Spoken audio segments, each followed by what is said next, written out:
Hi everyone, this is Group 5 and today we will be discussing on Foreign Trade Development and Regulation Act 1992. In short, it is also known as FTDR Act. Now let's discuss why this act was brought in and how it came into effect.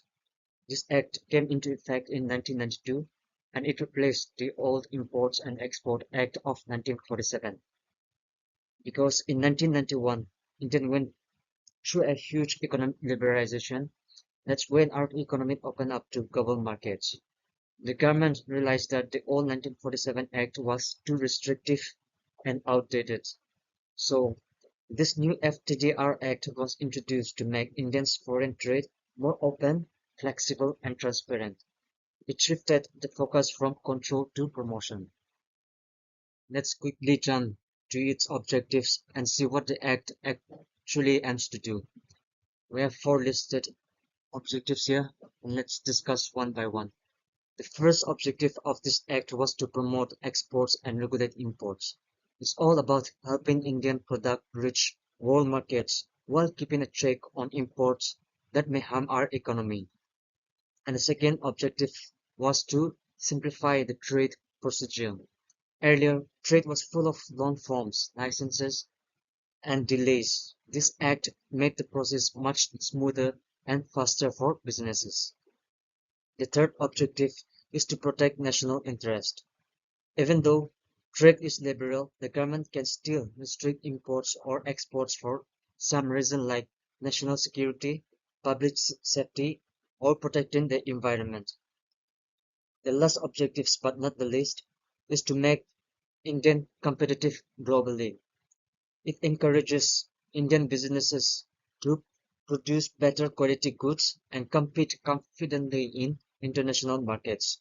So overall, this act was a big step in making Indian trade policy modern, business friendly, and globally connected.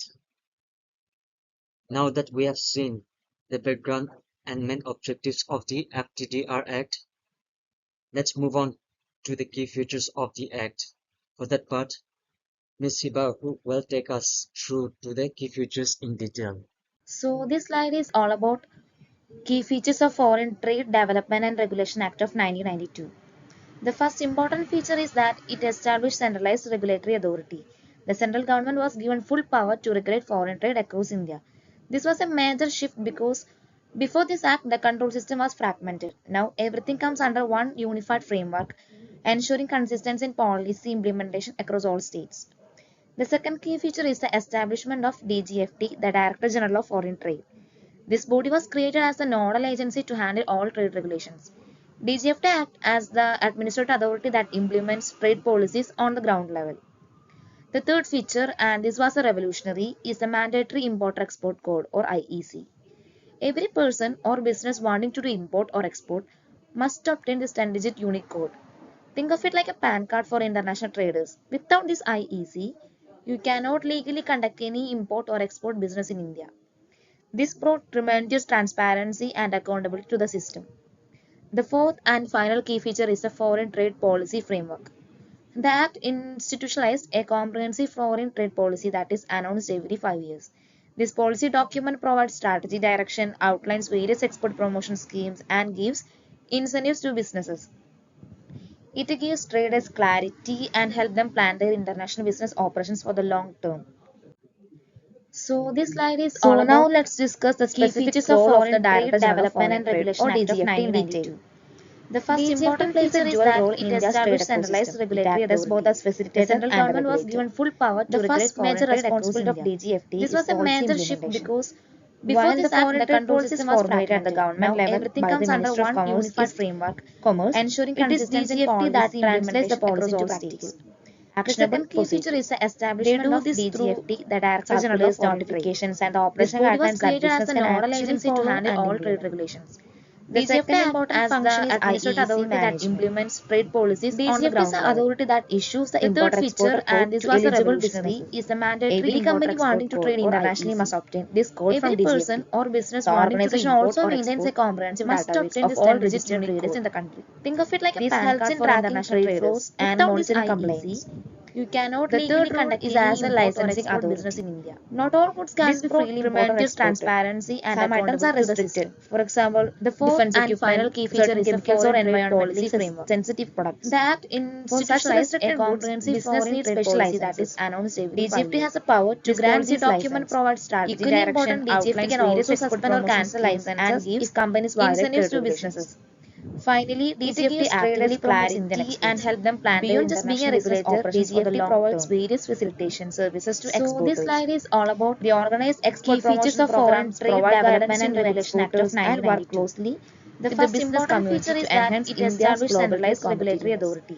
The So central government was essentially, given full power DGFT to weighs regulate two foreign trade heads. across India. One of a regulator This and a ensuring that major shift everyone because follows the rules, before this and act another the of a control system was promoter, fragmented. helping Now Indian everything comes under businesses one succeed in the unified international framework. market. So my name is Alicia.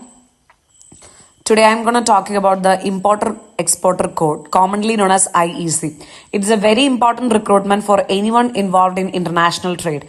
The IEC is issued by the Directorate General of Foreign Trade under the Ministry of Commerce and Industry, Government of India. Next one is what is Importer Exporter Code?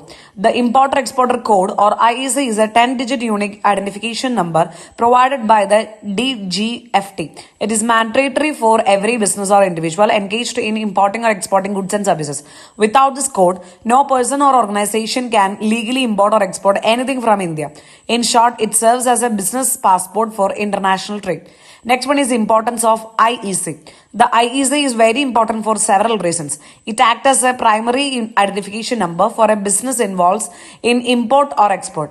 It is required to clear shipments at customs and to receive or send foreign currency payments. Third one is it ensures smooth documentation and transparency in trade operations. In simple words, without an IEC, no international trade can take place legally. Next one is how to obtain IEC. First step is fill out the online IEC application form. Second one is upload essential documents like PAN card, address proof and bank details. Third one is pay a small government fee. Once verified, the DGFT issued the IEC electronically using usually within a few days. Next and last one is to conclude. The code is valid for lifetime and does not need renewal. Every sense exporters, not just goods exporters, need IEC to claim government benefits or incentives. The code can be easily updated online through the DGFT portal. It is also required to access schemes and benefits under the India's foreign trade policy. Overall, the Importer Exporter Code is a crucial tool for promoting legal and efficient international trade. CB Roy and I will be representing Group 5. In this presentation, I will explain about licensing under the Foreign Trade Act. The Foreign Trade Act 1992 gives the central government the authority to regulate imports and exports in India. This regulation ensures that while trade is liberalized, it still remains under proper supervision to protect national interests. Licensing is an essential tool that helps maintain the balance between free trade and national security. The DGFT plays a crucial role in implementing the process by issuing license and monitoring compliance. Categories of goods. All goods are classified into free, restricted and prohibited categories to ensure clarity and control. Free goods. These items can be imported or exported without any special approval or license. They represent India's liberalized trade policy. Restricted goods. These goods require a special authorization or license from DGFT before trading. This helps monitor goods and goods that could have economic, security, or environmental implications. Prohibited goods. These are completely banned from trade. For example, items that may harm health, the environment, or violate international treaties. This classification system ensures proper trade discipline, compliances, and transparency. Reasons for restrictions. Restrictions are not meant to discourage trade but to safeguard the country's key interest. They are mainly imposed to protect national security, prevents the trade of items that could be misused for defense or terrorism. Public health and safety ensures that harmful, substandard, or unsafe goods don't enter or leave the market. Environmental and ecological balance. Control trade in hazardous materials, endangered species, or pollutants. policy and diplomatic interests, aligns India's trade with global commitments and international relations. Overall, restrictions helps ensures that India's trade policies remain ethical and responsible and strategically sound. Purpose and impact of licensing. Licensing plays a strategic role in maintaining control over sensitive goods and technologies, ensuring they are used responsibly. It helps promote ethical and legal trade practice, preventing misuse or illegal trading. By balancing economic growth with social responsibility, licensing ensures that development does not compromise national welfare. It also strengthens India's credibility and position in global trade governance, showing that the countries follow transparent and responsible trade policies. Conclusion. In summary, license under the Foreign Trade Act is not just a regulatory requirement, it's a framework that promotes secure, ethical, and sustainable trade. It allows India to integrate into the global economic while safeguarding its national, environmental, and social priorities. Thank you. So good afternoon, my name is Krishna Priya. So I am here to explain about the penalties and the importance of the Foreign Trade Development Regulation Act 1992. So now let me explain about the penalties and appeal under the Foreign Trade Act 1992. Under this act, every business which is engaging in importing or exporting goods must possess a valid importer and exporter code, which is commonly known as IEC. It is a unique 10-digit code which is issued by the Directorate General of the Foreign Trade or DGFT, which acts as the main regulatory body for the foreign trade in India. Without this code, a company or individual cannot legally engage in the international trade. If an importer or exporter operate without a valid IEC, that is importer-exporter code, or provide false declaration or misuse a license, they can face strict penalties. These include confiscation of the goods, monetary fines, and even suspension or cancellation of their IEC.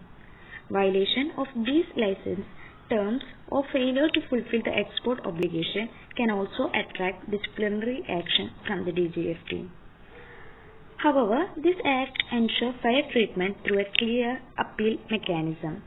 Anyone which is affected by an order can appeal to the appellate authority within the 45 days. If they are still unsatisfied, they can file a further appeal to the High Court.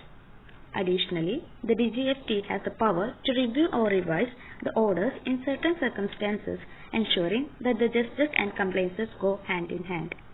So, in short, these provisions helps to maintain accountability, fairness, and integrity in the Indian foreign trade system. Now, I am going to explain the importance of the Foreign Trade Development and Regulation Act 1992. It plays a vital role in shaping the India's trade policies and promoting the international trade. It was enacted to liberalize and regulate the foreign trade, replacing the earlier more restrictive framework. The Act helps in promoting the export and reducing the trade barriers and ensuring a balanced trade environment that supports both business and the national economy. By empowering the Directorate General of the Foreign Trade (DGFT) to frame policies and grant licenses, it ensures that the trade activities remains organized and transparent.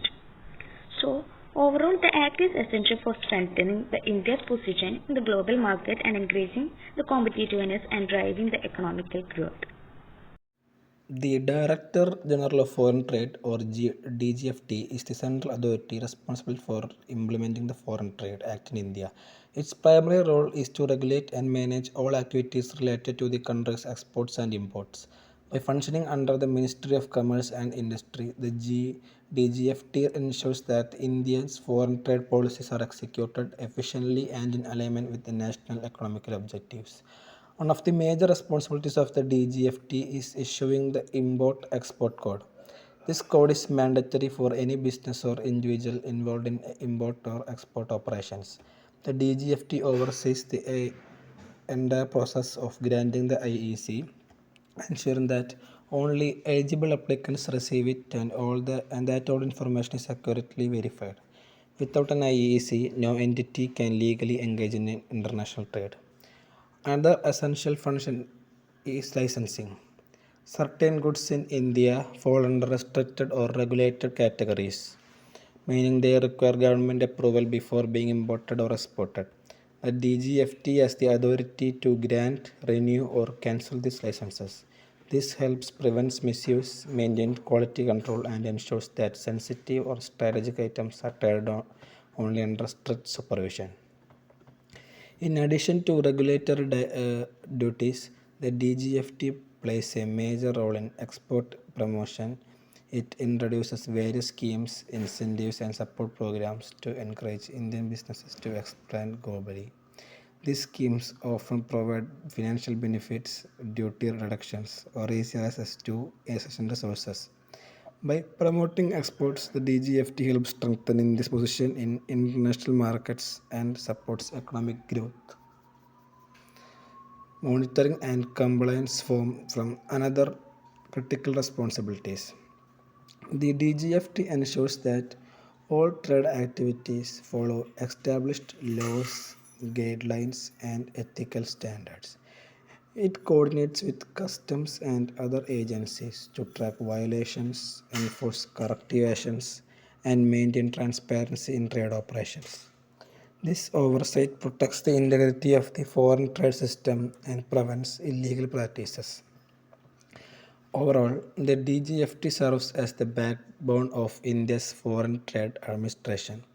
It regulates essential procedures, promotes export growth, enforces compliances, and ensures that international trade operates smoothly and legally.